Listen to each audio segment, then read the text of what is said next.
They claimed to be representatives of the estate, demanding that she return home for illegal discussions. Grace froze, tears welling up as she clutched her son. Daniel stepped in front of her, his jaw tightening.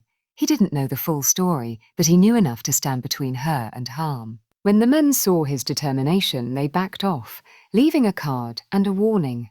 That night, Grace finally told Daniel everything. She told him about the inheritance, about the threats, about the life she had run from. Daniel listened quietly, absorbing every word. When she finished, she expected him to ask her to leave. Instead, he said softly, "You and Ethan aren't going anywhere, not until you're safe." It was the first time she had cried out of relief in years. Over the following months, Daniel worked harder than ever. He fixed old fences, took extra shifts at the mechanic shop, and repaired neighbours' tractors just to earn enough to keep them comfortable.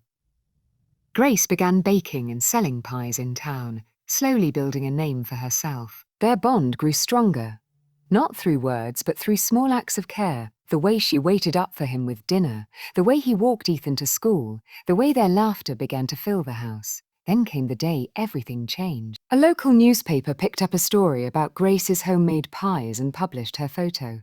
Within days, she started receiving calls from lawyers and reporters. The story of the missing widow and her sooners spread like wildfire. Her late husband's family was furious.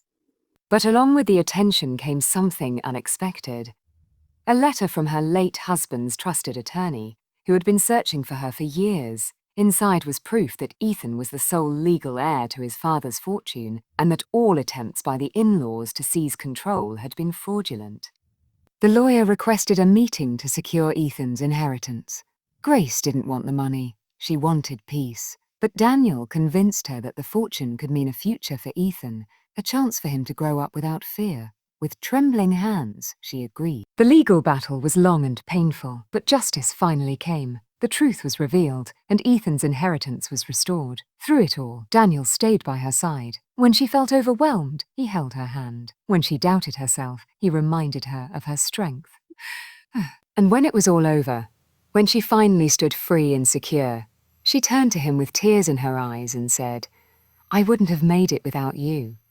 Daniel didn't reply, but his eyes said everything. For the first time, their broken pieces fit together, two souls who had lost everything, finding each other in the ruins. Months later, Grace used part of the inheritance to open a small bakery named A Second Chances.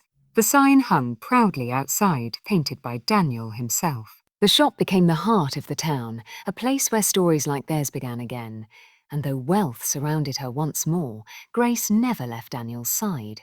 She didn't fall in love with a savior or a hero. She fell in love with a man who saw her worth when the world refused to. As for Daniel, he never imagined that helping a stranger in the rain would lead him to a family again. He didn't care about fortunes or empires. All he cared about was coming home each evening to the laughter of two children and the woman whose smile made his small world complete. Sparkles, if this story touched your heart, please like, share, and subscribe to Channel Name. Your support helps us keep sharing stories of hope, kindness, and unexpected miracles. Sparkle's speech balloon before you go. Tell us in the comments, do you believe that every act of kindness comes back to us in unexpected ways? Grace once said, sometimes the people who have the least give the most. And Daniel proved that true, because one rainy night, his kindness didn't just save a mother and her son, it saved himself too.